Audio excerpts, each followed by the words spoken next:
Yesus berkhotbah kepada ribuan orang di sini. Begitu banyak orang yang dicatat di sini. Tapi dia bukan berkhotbah tentang filsafat, bahkan bukan tentang agama. Kalau kita perhatikan tools atau metode yang Yesus pakai adalah hal yang sederhana, perumpamaan. Perumpamaan seorang penabur.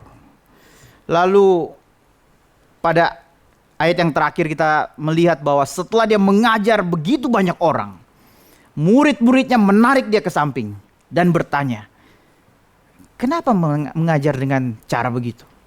Kenapa mengajar bukan secara langsung, secara filsafat, secara ide-ide bijaksana yang bisa orang mengerti? Tapi kenapa memakai cerita-cerita yang sederhana seperti ini? Mengapa memakai perumpamaan? Lalu apa kata Yesus? Alkitab jelas sekali mengatakan di sini. Kita lihat di ayat yang ke-12. Alasan Yesus jelas. Supaya sekalipun mereka melihat, mereka tidak menangkap. Sekalipun mereka mendengar, mereka tidak mengerti. Supaya mereka jangan berbalik dan mendapat ampun. Kalau mau jujur, kita bertemu dengan Yesus yang tidak populer di sini.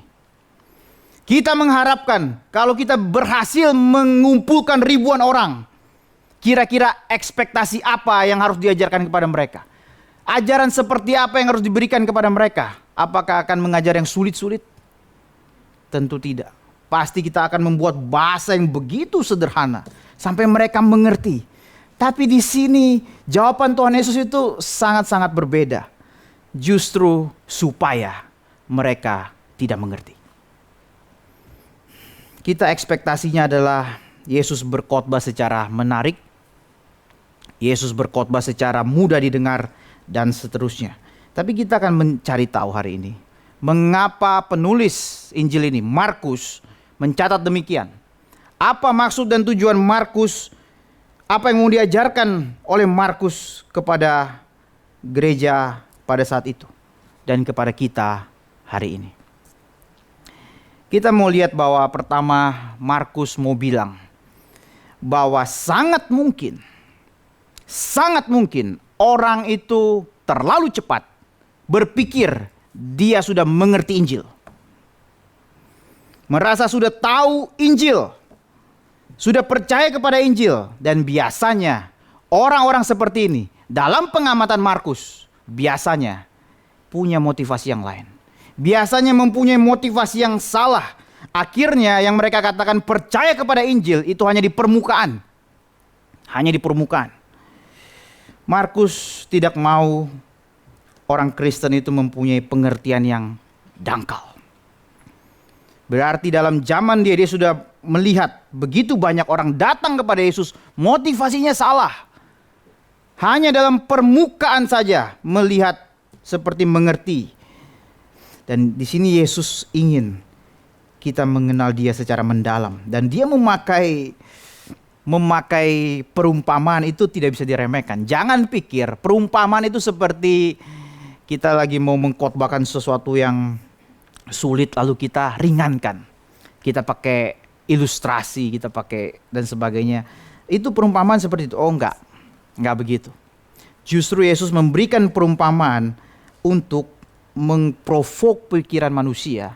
Kemudian orang itu sampai bisa mengerti mendalam. Tujuan Yesus adalah supaya mereka mengerti secara mendalam. Memang perumpamaan itu enggak gampang dimengerti. Perumpamaan itu seringkali menjebak. Terlihat seperti gampang, ternyata kita salah. Karena kita salah. Misalnya perumpamaan tentang anak yang hilang, ya. Tafsiran yang lama bilang yang hilang, yang pergi itu yang hilang.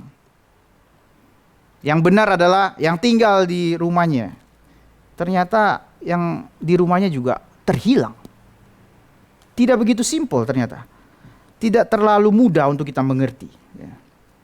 Ya, tapi inilah salah satu poin yang diangkat oleh Markus yang hari ini kita sangat memerlukan. Zaman sekarang, bidat yang terbesar itu bukan ateis. Bidat yang terbesar adalah superficiality. Segala sesuatu yang superficial itu adalah bahaya hari ini. Orang lihat video, oh pikir sudah mengerti. Lihat video 3 menit, 2 menit, oh sudah ngerti. Lihat khotbah, lihat dan sebagainya ya. Pikir sudah mengerti. Itu zaman sekarang. Os Guinness itu, teolog bernama Os Guinness mengatakan bahwa zaman dulu itu low resources, high attention. Ya. Jadi buku sangat sedikit, nggak ada internet, televisi juga nggak ada zaman dulu. Tapi ketika mereka mendapatkan buku, mereka punya atensi untuk buku itu tinggi. Tapi zaman sekarang itu sudah high resources di mana-mana. Di gadget kita sudah masuk begitu banyak hal, dari berita, dari pengetahuan, dari buku dan sebagainya. Tapi low attention. Low attention. Ini istilahnya itu wakeless. Tahu wake berat ya. Wakeless, bobot, tidak berbobot, wakelessness. Demikian juga dalam hal kerohanian, dalam hal spiritual. Di zaman sekarang orang begitu meringankan kekristenan dengan berbagai alasan. Oh, menjangkau generasi yang selanjutnya dan sebagainya. Padahal Alkitab tidak pernah mengajarkan seperti itu. Dari dulu Alkitab itu susah. Mengerti Tuhan itu susah. Bahkan Bapak Gereja Agustinus mengatakan bahwa kalau kamu berkata kamu sudah mengerti Tuhan, kemungkinan besar itu bukan Tuhan. Seorang bapak gereja saja mengakui sulit, penuh misteri, penuh rahasia. Alkitab ini bukan diciptakan seperti kamus, dictionary, ensiklopedia. Tidak. Bagaimanapun ini adalah firman hidup yang bukan kita bisa kuasai. Orang mau sekolah teologi sampai S3 punya 15 gelar sekalipun, tetap dia tidak menguasai Alkitab. Alkitab yang harus menguasai dia. Demikian juga dengan gereja Tuhan. Kita tidak bisa menguasai firman. Ini firman hidup. Maka reformator punya slogan keep reforming. Jangan berhenti 1 kali, 2 kali, tapi terus kita menggali firman Tuhan.